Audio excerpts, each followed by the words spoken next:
Que me acompañéis al Evangelio de Mateo, en Mateo capítulo 21. Hoy vamos a seguir hablando acerca de lo que el Señor nos está instruyendo en este año y al principio de este año. Llevamos varias semanas tratando el tema de la fe y hoy vamos a seguir hablando de la fe. Y la fe de la que vamos a hablar en esta mañana es no una fe cualquiera, no una fe corriente, no una fe que pasa desapercibida, sino la fe que mueve montañas. Porque yo no sé tú, pero yo quiero una fe que mueva montañas. Yo ya me he cansado de una fe cutre, una fe bananera, como podríamos decir, una fe que no cambia y que no transforma nada. Yo quiero una fe que mueve montañas, porque es la fe que Jesús me ofrece y que Jesús me promete. Amén. Así que vamos a leer, si estás en tu casa o en cualquier otro lugar escuchándonos por la radio, siéntete bienvenido o bienvenida también a este tiempo de la palabra.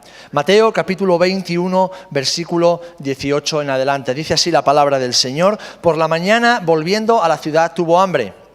Y viendo una higuera cerca del camino, vino a ella y no halló nada en ella, sino hojas solamente, y le dijo: nunca jamás nazca de ti fruto. Y luego se secó la higuera. Viendo esto, los discípulos decían maravillados: ¿cómo es que se secó enseguida la higuera? Respondiendo Jesús les dijo: de cierto os digo que si tuviereis fe y no dudareis, no solo haréis esto de la higuera, sino que si a este monte dijeres: quítate y échate en el mar, será hecho. Y todo lo que pidiereis en oración, creyendo, lo recibiréis. Que el Señor bendiga su palabra. Padre, en el nombre de Jesús, gracias por tu palabra y por este tiempo en que todos juntos, como tu pueblo, nos recogemos en torno a ella, pidiéndote una vez más una sola cosa: que tu palabra arraigue y cimente, Señor, en nuestras vidas y en nuestros corazones. Queremos conocerte más, conocerte mejor, y que por medio de ese conocimiento vivamos más cada día como a ti te agrada, según tu voluntad, para traer fruto de salvación a este mundo. Te lo pedimos todo para gloria y honra de tu nombre, en el nombre de Jesús. Amén. Amén. De cierto os digo que si tuviereis fe y no dudarais, no solo haréis esto de la higuera, sino que si a este monte dijereis: quítate y échate en el mar, será hecho. Y todo lo que pidiereis en oración creyendo, lo recibiréis. Le dijo en una ocasión Jesús a un hombre cuyo hijo estaba endemoniado, que al que cree, todo le es posible. A lo que este hombre respondió y dijo: Señor, creo, ayuda mi incredulidad. Encontramos ese pasaje en Marcos 9:23, lo veremos después. La incredulidad y la duda son asesinos de la fe.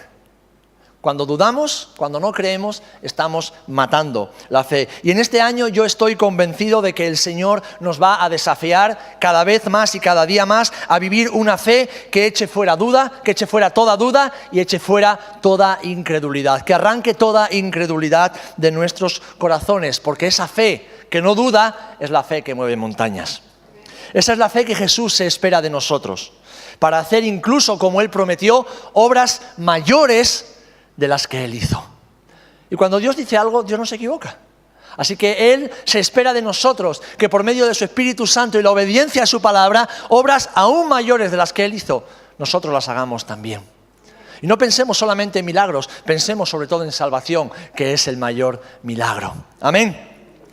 Decíamos en otra ocasión, y es el primer punto que vamos a tratar hoy, que el cimiento, la base, el fundamento de la fe es la palabra de Dios. La palabra escrita y aquello que Dios nos dice, la palabra que Jesús habla y dice a sus discípulos, a aquellos que le escuchan.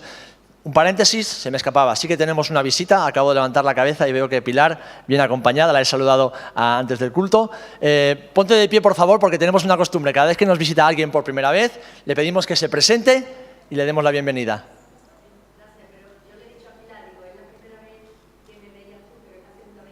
Bueno, pues entonces, como yo soy un despistado, y quiero que te demos un fuerte aplauso de bienvenida, te lo vamos a dar. Que Dios te bendiga.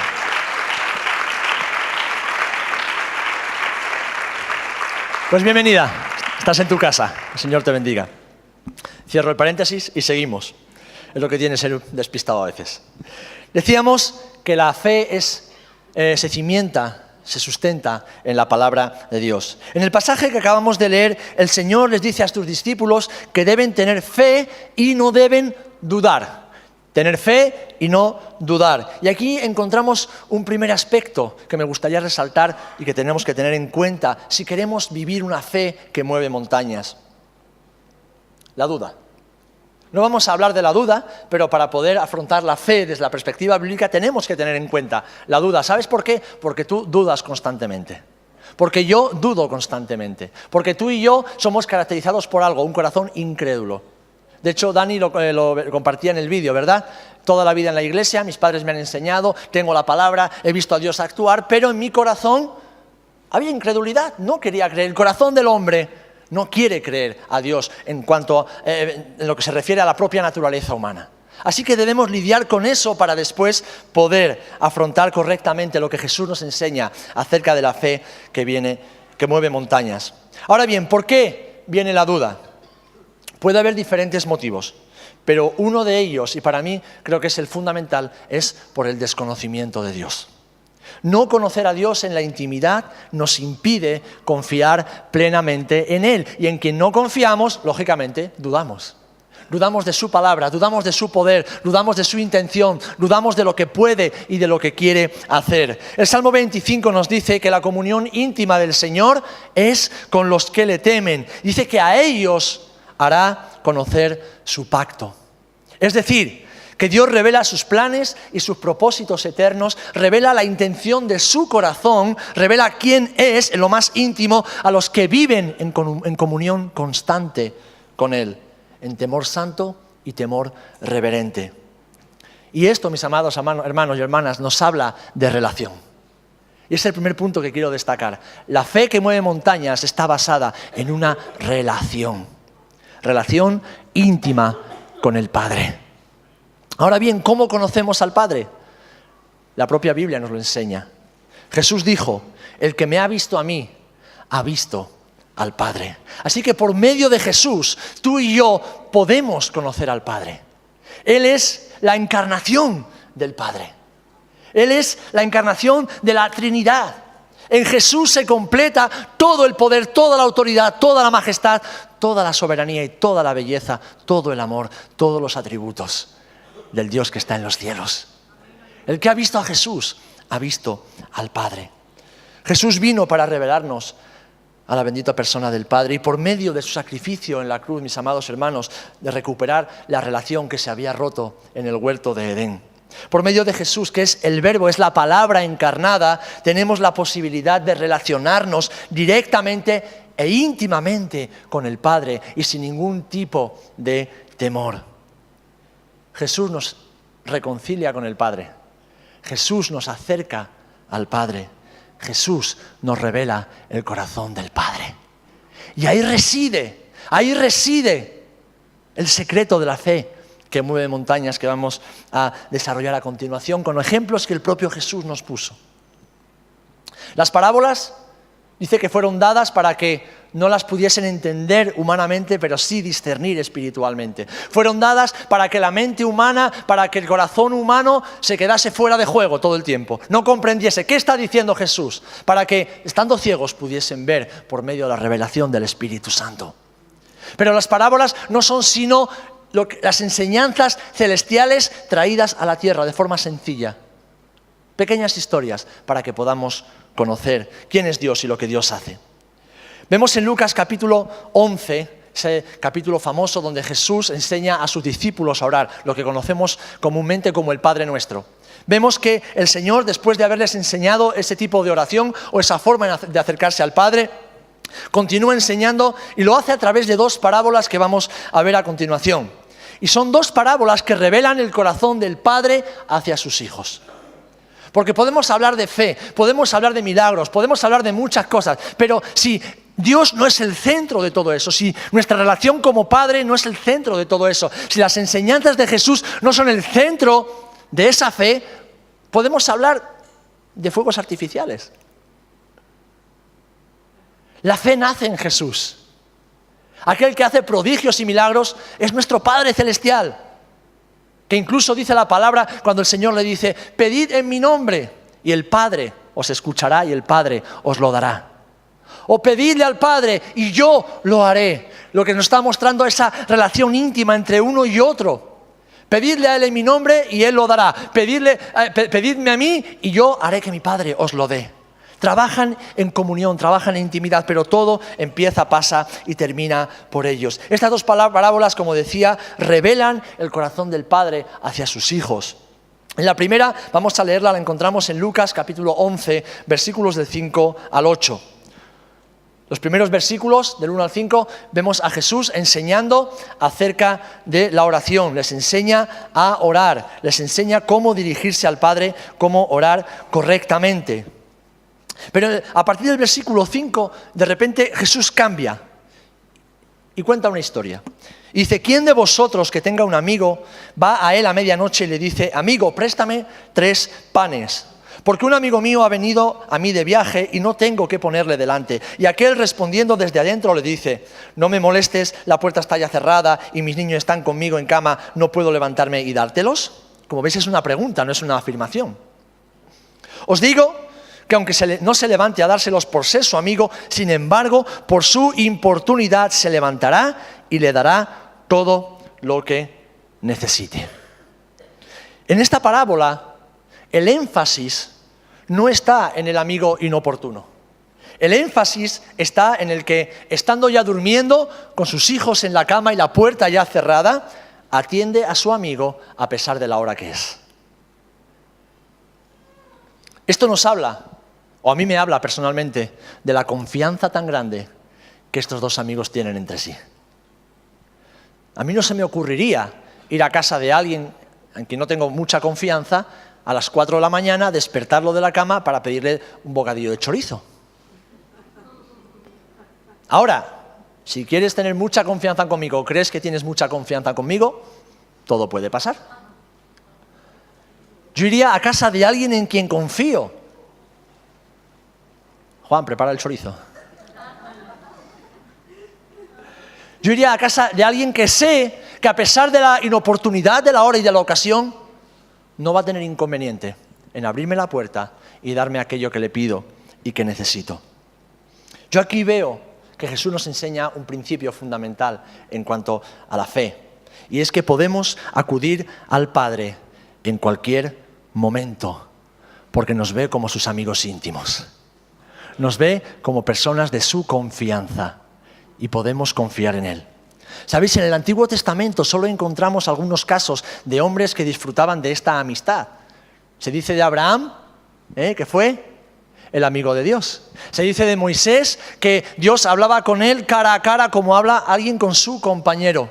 Se dice de Elías que era tal la intimidad, la amistad, la comunión que tenía con el Señor que ni siquiera tuvo que esperar a morirse, sino que el Señor se lo llevó. Pero estamos en una nueva dispensación, estamos en esa dispensación, como hemos dicho, donde el Hijo se ha manifestado para revelarnos al Padre, reconciliarnos con el Padre, acercarnos al Padre y que ahora todos podamos disfrutar de esa amistad con el Padre.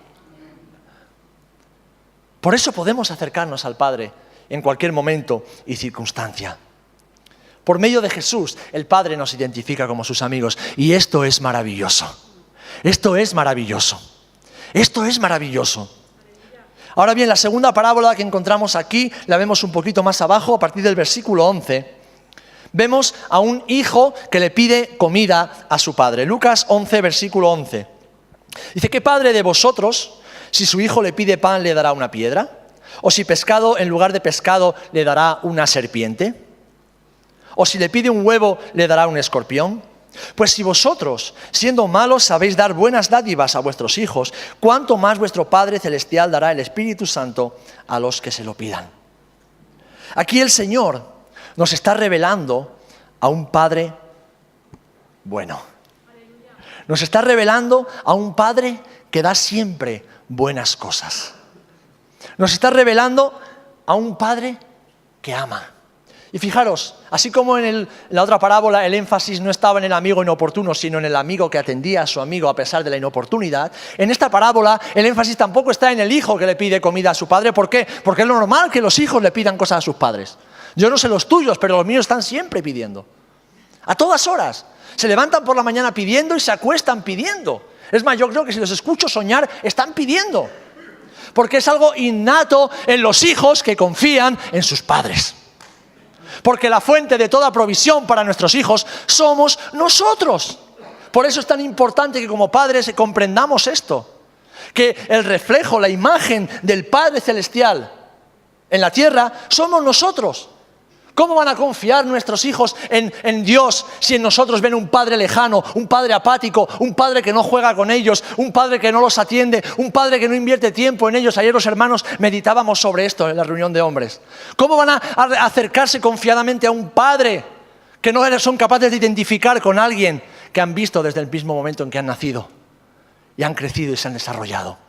Es una gran responsabilidad y a la vez un gran privilegio el que tenemos. Pero nosotros como adultos tenemos la palabra de Dios, la revelación del Padre. Y Jesús nos enseña que nuestro Padre, fijaros, nosotros siendo padres humanos que quieren dar lo mejor a nuestros hijos, dice que somos malos. Que somos malos. Que fallamos. Que estamos limitados. Que fracasamos muchas veces en esa función de padres. Pero aún así, no le damos un escorpión cuando nos pide un pescado. No le damos una piedra cuando nos está pidiendo un trocito de pan, ¿verdad? No le damos cosas malas, le damos lo mejor que podemos, lo mejor de lo que tenemos. Y a pesar de que somos malos, dice, ¿cuánto más vuestro Padre que está en los cielos? Vuestro Padre que es un Padre bueno y que os ama, no os dará todas las cosas, pero también el Espíritu Santo a lo que les pidan. ¿Qué le está diciendo el Señor a los discípulos? Aquí el énfasis está una vez más en el Padre que ama y el Padre que da. Un Padre bueno que solo da cosas buenas, cosas terrenales, cosas sobre todo espirituales. ¿Pero a quién se las da? A los hijos que se las piden. Y volvemos a ver una relación. Volvemos a ver una relación de intimidad, de confianza total y absoluta. Volvemos a ver una relación inquebrantable entre dos personas que se conocen y que pasan tiempo juntas.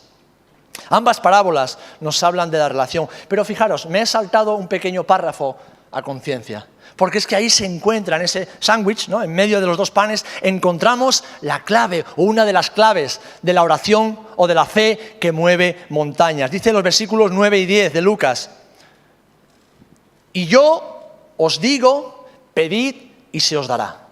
Buscad y hallaréis. Llamad y se os abrirá. Porque todo aquel que pide, recibe. Y el que busca, halla. Y al que llama, se le abrirá. Y no está hablando un hombre. No está hablando uno cualquiera. No, está hablando Jesús. Está hablando aquel que tiene autoridad para decir lo que es verdad y lo que no es verdad. Aquel que tiene autoridad y poder para prometer y cumplir aquello que promete. Está hablando Jesús. Pedid, pedid, llamad, buscad. Y aquí vemos una transición. Pedir, después buscar y después llamar. Yo aquí veo una transición que me lleva de nuevo hacia la relación. A veces nos quedamos en la primera fase, pedimos, y pedimos, y pedimos. Y nos quedamos ahí. Y cuando ya vemos que no hay respuesta, pues damos la vuelta y seguimos a otra cosa. Pero aquí el Señor dice, no, después de pedir, buscad. Y cuando alguien busca, no se queda buscando algo a ver si lo encuentra. No, se mueve, se agacha, remueve, se esfuerza, insiste. Y es más, cuando encuentra la casa, dice, no te quedes a la puerta. Llama, llama, llama, porque al que llama se le abre. Ahora bien, ¿a quién se le abre? Al que es conocido por el Padre. Al que es conocido por el Padre. En la historia de aquel ciego que fue sanado, decían los judíos que tenían un concepto del pecado muy peculiar. Señor, ¿cómo es posible que éste sea sanado si éste nació en pecado? Porque estaba ciego y entonces ellos asociaban que había nacido ciego a que sus padres habían pecado o que él estaba en pecado. Y sabemos, dicen los judíos, que Dios no oye a los pecadores. ¿A quién oye el Señor? ¿A quién escucha el Señor? ¿A quién atiende el Señor? ¿A sus hijos? ¿A sus hijos? ¿A sus hijos? Claro que oye el clamor de los pecadores, pero los atiende en el momento en que claman para pedir misericordia y perdón de sus pecados. Porque antes de ese estado, antes de esa condición, antes de ese momento, dice la Biblia que tú y yo éramos enemigos de Dios. Y Dios no atiende a la oración de sus enemigos, pero sí a la de sus amigos y aún más, sí a la oración de fe de sus hijos. ¿Amén? ¿Amén? Así que la comunión con Dios te permitirá conocerlo en lo más íntimo. Y dicho conocimiento, mi amado hermano, mi amada hermana, echará fuera toda duda y toda incredulidad. ¿Lo crees? Yo lo creo. Y esto aumentará tu fe. Porque hay personas que dicen, no, es que yo necesito un milagro para creer. Mentira, porque tú ves un milagro hoy y mañana ya no tienes fe otra vez. Porque tú has visto muchos milagros en tu vida una y otra vez. Has visto cómo Dios ha obrado y siempre le sigues pidiendo que haga otro milagro. ¿Por qué no te dedicas a algo mejor y que te va a venir mucho más beneficioso para tu vida? Conoce a Dios. Conoce a Dios en lo íntimo. Conoce al Padre en lo íntimo. Eso es lo que aumenta tu fe. Eso es lo que aumenta tu fe. ¿Sabes? Mi hijo no se va a fiar de otro padre porque sea un superpadre que haga no sé cuántas cosas más. Mi hijo se va a fiar de su padre porque sabe que su padre cumple lo que dice. ¿Por qué? Porque lo he demostrado durante muchos años. Entonces, verá que otros padres son más listos que yo, verá que otros padres son más capaces que yo, verá que muchos otros padres tienen más dinero que yo, verá que otros padres pueden ofrecerle cosas materiales mucho mejores que yo. Pero la palabra de su padre vale más que la palabra de cualquier otro padre. ¿Por qué? Porque me conoce, porque sabe que soy de fiar. ¿Sabe que soy de fiar? Pues así pasa exactamente con el Señor. El milagro nos asombra y quizás hace crecer nuestra fe un instante, pero el corazón que es transformado para vivir una vida de fe que mueve montañas no es el corazón que ve milagros constantemente, sino el corazón que vive cerca del corazón del Padre constantemente. El corazón que vive cerca de la intención, del conocimiento, que vive cerca del Padre. Yo sé que a estos muchos no les gusta porque les gustaría ver más milagros. Bueno, pues yo te voy a decir un secreto y que no salga de aquí o de donde sea que se esté escuchando esto. ¿Quieres ver milagros? Conoce a Dios. Conoce a Dios. En lugar de pasar tanto tiempo, perder tanto tiempo en tantas tonterías con las que pierdes en todo tu día, ocupa más de tu tiempo en conocer a Dios. Ocupa más de tu tiempo, da un paso más en tu conocimiento y en tu relación con el Señor.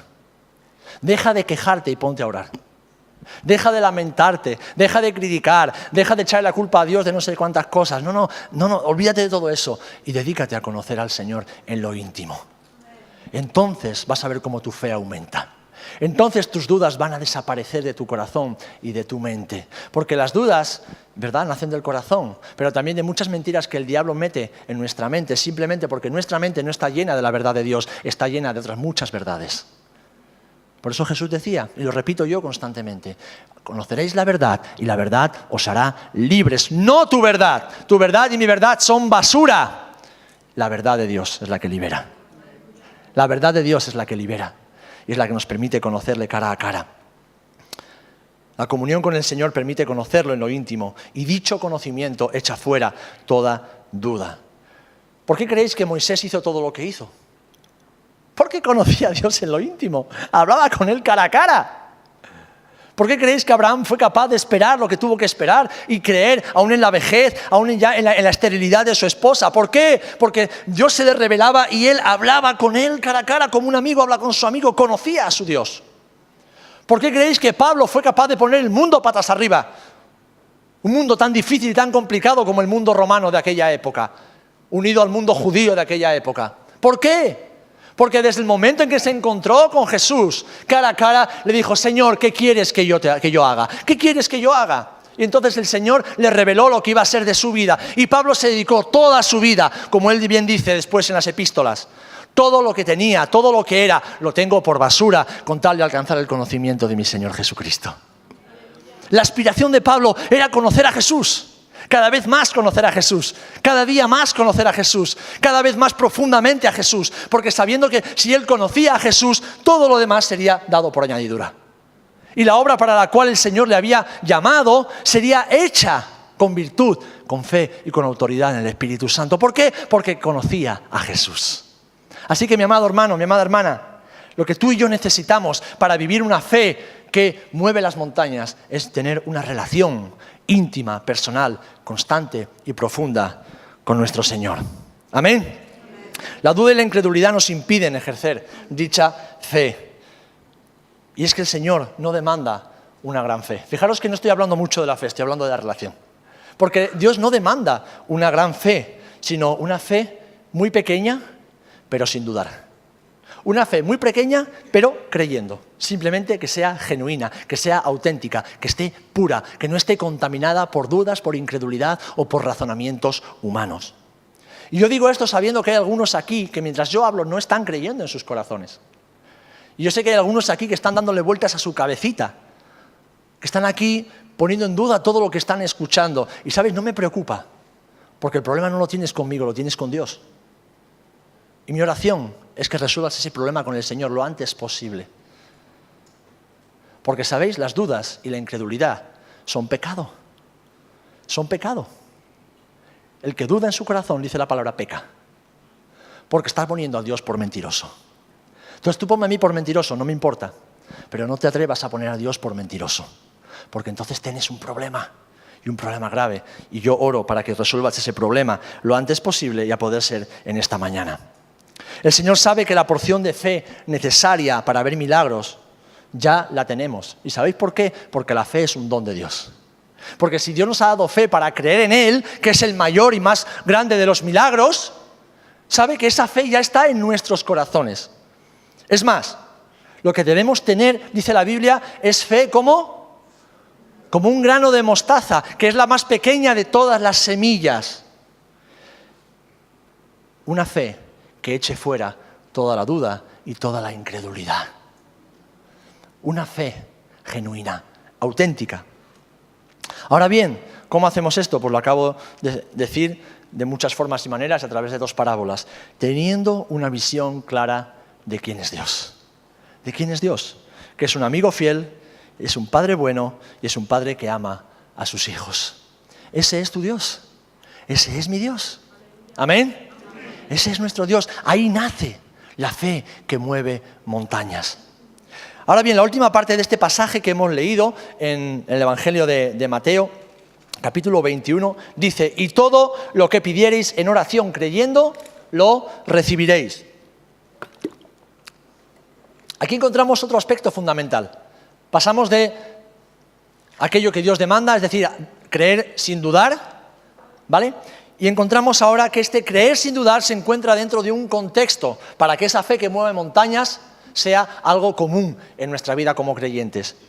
Y es que todo lo que pidiereis en oración creyendo lo recibiréis. La oración. ¿La oración?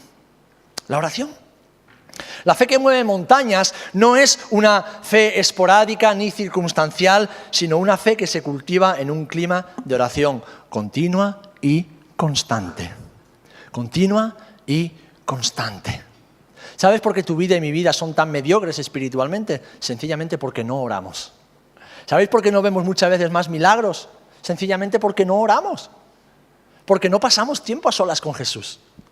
¿Sabéis por qué tú y yo nos ponemos nerviosos a la más mínima tontería? Porque no oramos. ¿Sabéis por qué tú y yo saltamos como un resorte a la más mínima estupidez? Porque no oramos. ¿Sabéis por qué tú y yo nos afanamos constantemente por cosas que no tienen ningún tipo de importancia a los ojos de Dios? Porque no oramos. ¿Sabéis por qué tú y yo nos plantamos delante de un enfermo y empezamos, oro, no oro, y si pasa algo, si no pasa algo? Sencillamente porque no oramos, porque llegamos a ese momento sin haber estado tiempo con Jesús. Porque llegamos al momento del desafío que nos presenta la vida sin haber pasado tiempo con Jesús. Es tan sencillo como eso. Es tan sencillo como eso. La fe que mueve montañas se cultiva en un clima de oración continua y constante. Cuando Jesús baja del monte de la transfiguración, lo encontramos en el Evangelio de Marcos capítulo 9, versículos del 14 al 29. Es donde se encuentra la frase que leía al principio de la introducción. Al que cree, todo le es posible. Dice que se encuentra con un joven endemoniado, al que sus discípulos no han podido liberar. Y cuando se encuentra con ese panorama, en el versículo 19, les llama generación perversa e incrédula. Y dice que hasta cuándo los tienen que soportar. No se lo decía a sus discípulos, se lo decía a los que estaban allí cotilleando y viendo lo que pasaba. Generación incrédula y perversa, porque el incrédulo se convierte en un perverso. ¿Qué es algo perverso? Algo que pervierte, algo que contamina, algo que piensa mal, algo que descalifica, algo que corrompe. El perverso es un corrompido. Y no solamente en el área sexual, como muchas veces pensamos, o en la violencia, también en los pensamientos y en el corazón. Pensamientos perversos acerca de Dios. Dios no puede, Dios no me escucha, Dios no me oye, Dios me desampara. ¡Mentira! Desecha esas mentiras de tu corazón y de tu mente, son del diablo.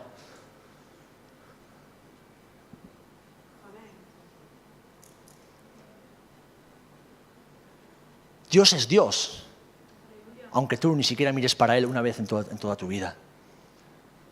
Dios es Dios, no ha dejado de ser Dios. No ha dejado de amar, no ha dejado de perdonar, no ha dejado de amparar, no ha dejado de cuidar, no ha dejado de obrar milagros, no ha dejado de salvar. Porque Dios es Dios. Dios es Dios. Así que desecha de tu mente todo pensamiento perverso acerca de Dios. No te ofendas si te llamo perverso o perversa. Y vete al diccionario y mira bien lo que significa esa palabra, antes de ofenderte. Generación perversa e incrédula. Y automáticamente se acerca al joven y le pregunta a su padre, ¿desde cuándo le pasa esto? Bueno, y el padre le explica y es cuando el padre le dice, Señor, ayuda a mi incredulidad. Al que cree todo le es posible. Señor, ayuda a mi incredulidad. Qué clamor, ¿verdad?, de ese hombre. Ayúdame, creo, pero necesito creer más. Me falta la fe. Y entonces Jesús dice que echa fuera al demonio. Se vuelven para casa, tenéis la historia ahí delante, si queréis la podéis leer después en casita tranquilamente. Se vuelven para casa y los discípulos, claro, han quedado en evidencia delante de la gente. Porque es que los discípulos ya habían sido enviados por el Señor, ya habían orado por los enfermos, ya habían liberado a personas endemoniadas, ya habían obrado en el nombre de Jesús, pero se encuentran delante de un caso en el cual no son capaces. Y claro, ellos se quedan en evidencia.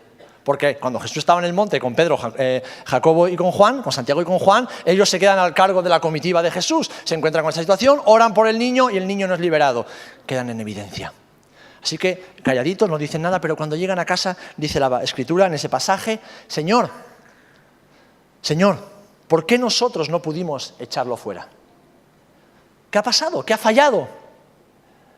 Y es maravillosa la respuesta de Jesús. Este género con nada puede salir, sino con oración. Ellos dirían, Señor, pero estuvimos orando un montón por él, si es que le impusimos las manos, le impusimos los pies, le impusimos todo lo que teníamos. Oramos, lloramos, nos quedamos afónicos, sudamos, hicimos de todo y ahí no pasó nada. Jesús no les estaba diciendo que no oraban, les estaba diciendo que tenían que orar mucho más. Jesús no te está diciendo que tú no oras, pero te está diciendo que para tener una fe que mueve montañas, lo que oras no vale. Es poco, es mísero, no te ayuda, no te lleva a ninguna parte. Vivir una fe que mueve montañas implica pasar más tiempo en intimidad con el Padre. Fijaros, el apóstol Pablo en las instrucciones que le da a los tesalonicenses en 1 de Tesalonicenses capítulo 5, en el versículo 5 le dice, orad sin cesar, orad sin cesar. Orad todo el tiempo, orad en todo momento, orad en todo lugar, orad en toda circunstancia. Nunca dejéis de orar, nunca dejéis de orar, nunca dejéis de tener comunión íntima con el Padre, nunca dejéis de clamar al Padre, nunca dejéis de buscar, nunca dejéis de pedir, nunca dejéis de llamar, porque al que pide se le da, porque al que busca halla y porque al que llama se le abre. Amén. Esta es la oración continua. Y este aspecto nos lleva de nuevo a lo que hablábamos antes, la relación íntima y filial del Padre con sus hijos. La oración que mueve, la fe que mueve montañas es una fe que se cultiva en un clima de oración confiada, constante, continua e insistente. No surge de una petición fruto de esporádico, de un momento de emoción. No, eso es neopentecostalismo del barato. Eso es lo que nos venden muchos por ahí. Ven aquí y que Dios te haga un milagro. Ven que alguien te ore y pase algo. No. Dios es un Dios de relación. Dios no es una máquina tragaperras donde echas la monedita, haces el milagro, te vas contento con tu milagro. No. Dios es un Dios de relación. Dios está más interesado en una relación contigo que en hacer un milagro por ti. ¿Sabes por qué? Porque el milagro lo puede hacer así y puede ser uno de los 10 leprosos que cogieron, se dieron la vuelta y le dieron la espalda. Pero Dios te salvó no para sanarte solamente, que sí, Dios te salvó para tener una relación íntima contigo. Dios te salvó para que le conocieras personalmente y disfrutaras de esa relación. Y en medio de esa relación, darte una fe que mueva las montañas. La fe que mueve montañas surge de un estilo de vida que ora sin cesar. Que ora sin cesar. Es fruto de la constancia y la insistencia. Y esto me lleva a una parábola, que es la última que vamos a ver. ¿Os acordáis de la parábola de la viuda y el juez injusto? La encontramos en el Evangelio de Lucas, capítulo 18. Lucas, capítulo 18 dice: también le refirió Jesús una parábola sobre la necesidad de orar siempre y no desmayar. Sobre la necesidad de orar siempre y no desmayar. Lucas 18. Dice que había en una ciudad un juez que ni temía a Dios ni respetaba a hombre. Había también en aquella ciudad una viuda, la cual venía a él diciendo: hazme justicia de mi adversario. Y él no quiso por algún tiempo, pero después de esto dijo dentro de sí: aunque ni temo a Dios ni tengo respeto a hombre, sin embargo, porque esta viuda me es molesta, le haré justicia, no sea que viniendo de continuo me agote la paciencia. Y dijo el Señor: oíd lo que dijo el juez injusto. ¿Y acaso Dios no hará justicia a sus escogidos que claman a Él día y noche? ¿Se tardará en responderles? Ahora bien, muchos dicen: ¡ay, qué bien, somos escogidos! Sí, pero ¿de los que claman día y noche? ¿Somos sus hijos? Sí, pero ¿de los que oran sin cesar? ¿Somos sus llamados? ¿Somos su nación santa? ¿Somos su pueblo escogido? Sí, pero ¿de los que velan constantemente a la puerta porque no saben la hora en que su Señor vendrá a buscarlos? ¿Qué tipo de escogidos somos? Porque ahí reside otro de los aspectos fundamentales de la fe que mueve montañas: los que oran en todo tiempo y sin cesar. Aquí Jesús nos presenta otra cualidad del Padre, esa cualidad que aumenta nuestra fe. La primera era que Dios es un amigo fiel. La segunda era que Dios es un Padre bueno y que nos ama y que nos da todas las cosas buenas que le pedimos. Buenas, no todo lo que le pedimos, porque no todo lo que le pedimos es bueno, ¿verdad? Pero es un tema para otra predicación. Ahora aquí Jesús nos enseña otra cualidad del Padre que aumenta nuestra fe para que sea una fe que mueve montañas. Es un Padre justo y acogedor, es decir, que nos hace justicia, que nos abraza, Y es que, mis amados hermanos, Dios premia la constancia. Dice que este juez, que simboliza a Dios, no porque Dios sea injusto, sino contrapone la visión de un juez injusto con la visión de un Dios justo, por la insistencia de esta mujer, le hizo justicia. ¿Cuánto más el Señor, que es un juez justo, no responderá a aquellos que claman de día y de noche? Dios premia la constancia de orar siempre y no desmayar, como Jesús le dijo a sus discípulos. En palabras de Pablo a los Efesios: orando en todo tiempo, con toda oración y súplica en el Espíritu. Amén. Así que, resumiendo para ir concluyendo, la fe que mueve montañas es una fe que se basa en la relación con Dios, la relación con el Padre, por medio de Jesucristo, por medio de la persona de Jesús, la cual nos revela a un Padre bueno y amoroso, la cual nos revela a un amigo fiel y verdadero, la cual nos revela a un juez justo y acogedor que nos abraza en sus brazos de justicia. Amén. Ahora bien, todo eso tiene que ser siempre dentro de un clima, de un estilo de vida de oración constante y continua. Y alguien me dirá: vale, porque tú lo digas. Digo: no, porque Jesús nos da ejemplo. Y me gustaría terminar con el mejor ejemplo, que es el ejemplo de Jesús. Amén. Jesús nos dio el ejemplo, el modelo supremo de una vida de oración y de fe. Una vida de oración y de fe. Y alguien puede decir: claro, era Dios. Lee Filipenses capítulo 2. Siendo Dios, se despojó y se hizo como uno de nosotros. 100% como tú y como yo. ¿Dónde estaba su secreto? En su relación con el Padre. En su relación con su Padre. Jesús aparece constantemente orando en los evangelios y tenía especial predilección por la oración durante la noche. No sé, quizás porque estaba más tranquilo, quizás porque nadie le molestaba, pero vemos varios pasajes en la Escritura, en los evangelios, donde Jesús dice que se apartaba y pasaba la noche orando. Qué gran diferencia entre Jesús y nosotros, ¿verdad? Él pasaba la noche orando, nosotros la pasamos roncando. Se parece algo, pero no mucho. Dice que pasaba largas horas en oración, y lo hacía siempre antes de cada ocasión especial y solemne. ¿Os acordáis cuando volvió del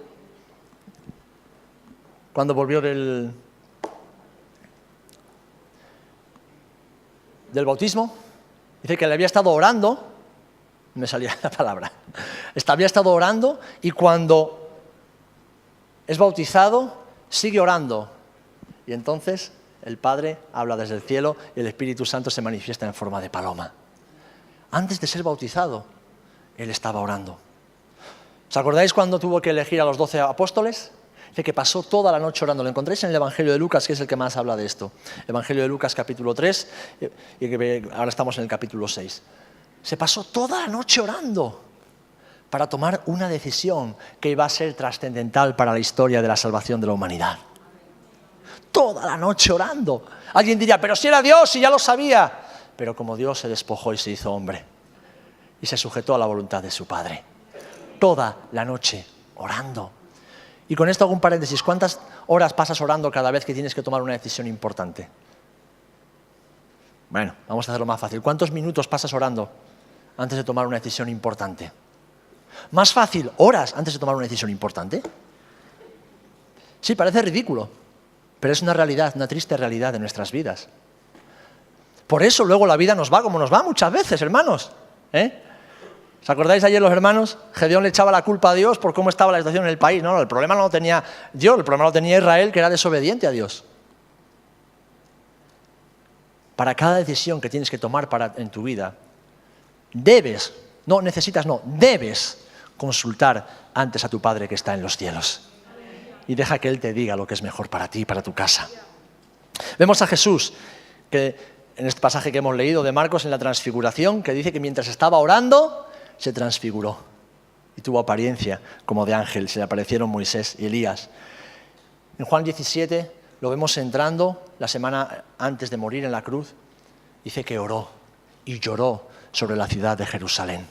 Y oró para que Dios tuviese misericordia de esa ciudad. La noche que fue entregado en Getsemaní, dice que Jesús se apartó con 3 de sus discípulos y oró y buscó al Padre. Y le dijo, Señor, tú sabes que he venido a hacer tu voluntad, pero sé lo que me espera y como hombre no quiero hacerlo. Ahora no se haga mi voluntad, hágase la tuya. Pero fijaros, mis amados hermanos, que estando en la cruz, colgado del madero, Jesús oró por aquellos que lo estaban crucificando. Y decía, Señor, no les tengas en cuenta, porque no saben lo que hacen. La vida de Jesús es una vida de oración, por eso es una vida sobrenatural. Por eso es una vida capaz de decir, si tienes fe como un grano de mostaza, le dirás a la montaña que se arranque y que se vaya al mar. Y con ese arrancar la montaña, estás arrancando también las dudas y la incredulidad. Amén. La oración, para cultivar su fe, para aumentar su fe, era algo característico que mostraba su dependencia y su confianza en el Padre Celestial, en una relación íntima. Como Jesús nos enseñó, así tú y yo debemos hacer en nuestra vida. Quizás cuando empecé este sermón estabas pensando que te iba a dar los 7 puntos principales o las 7 claves para que tu vida fuera una vida de fe, que moviese montañas y salieses de aquí lleno del Espíritu, que no cabes ni por la puerta de la entrada y te ibas a comer el mundo. Y te has encontrado con una realidad mucho más sencilla, mucho más bíblica, mucho más evangélica, mucho más al estilo Jesús. ¿Queréis hacer las obras que yo hice? Pues vivid como yo viví, en comunión íntima con mi Padre todo el tiempo. Entonces ya no veréis las cosas como las veíais antes. Ya no las veréis bajo la perspectiva de los hombres, las veréis bajo la perspectiva del reino de los cielos. Porque Dios no te ha diseñado para ser un cazurro, y no tengo nada en contra de los de León, es una forma de hablar. Dios no te ha diseñado para ser un cateto, Dios no te ha diseñado para ser alguien inútil. No. Dios te ha diseñado para hacer proezas en su nombre. Dios te ha creado, Dios tiene un propósito de gloria para tu vida. Pero Dios no lo va a hacer todo por ti, porque Dios es un Dios relacional. Él quiere que tú hagas tu parte mientras nosotros hacemos la nuestra. Dios no te ha diseñado para que vivas siempre con la pena encima. ¡Ah! No. Dios no te ha diseñado para que veas derrota tras derrota en tu vida. No. Dios te ha diseñado, te ha creado, te ha salvado, te ha capacitado para que vivas en victoria. Y la victoria te la va a dar Él. Y se va a manifestar en tu vida por medio de su poder. siempre y cuando vivas según los principios del reino de los cielos. Y el principio del reino de los cielos es que todo empieza en nuestro Padre y vuelve a Él para gloria y honra. Relación. Como hombre Jesús fue tentado en todo, no dice la Biblia. Fue tentado en todo, pero sin pecado, de lo cual deduzco que también fue tentado a dudar de su Padre. Fue tentado a no creer a su Padre. Pero dice la Biblia que no pecó en nada. Él siempre creyó a su Padre Celestial y nos dejó ejemplo de cómo vivir nuestra fe, de tal forma que nuestra fe mueva las montañas. ¿Amén? Por eso, en este año que Dios nos desafía a dar un paso más, si tú también quieres, como yo, tener una fe que mueva montañas, el Señor nos invita a que le conozcamos más profundamente, a que simplemente determinemos en nuestro corazón que algo tiene que cambiar en nuestras vidas. Y no solamente para nuestra propia relación, también y principalmente por otros. Porque, ¿sabéis? La relación del creyente con la fe y con la oración tiene dos dimensiones. Tiene la dimensión de le pedimos a Dios vertical, ¿verdad? Para nosotros, para nuestra casa, para la iglesia. Pero luego tiene una dimensión horizontal, es decir, aquello que pedimos por nuestro prójimo. Y otro día podemos estudiar la oración de fe en esa dimensión horizontal por el prójimo, que también tiene sus condicionantes.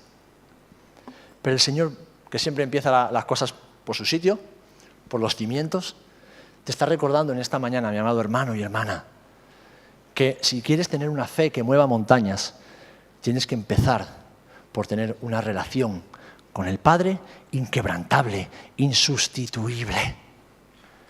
Que nada ni nadie, ninguna dificultad te la robe ni te la quita. Ahí descubrirás al Padre. Ahí llenarás tu corazón, tu alma, tus pensamientos, de los pensamientos de Dios, de la fe de Dios, esa fe que mueve montañas. ¿Lo crees? Yo lo creo. Y es un firme propósito que he puesto en mi vida en este año. El conocer más a Dios. Porque quiero una fe que mueva montañas. Afronto montañas cada día de mi vida. Y no quiero seguir viviendo teniendo que rodear las montañas o esperando a que la montaña se mueva. Quiero seguir caminando, haciendo que esa fe que Dios me ha dado, que solamente necesita un poquito, pero sin dudar y creyéndole a Dios, remueva la montaña y la eche en el mar. ¿Amén? ¿Quieres tú esa fe para ti también?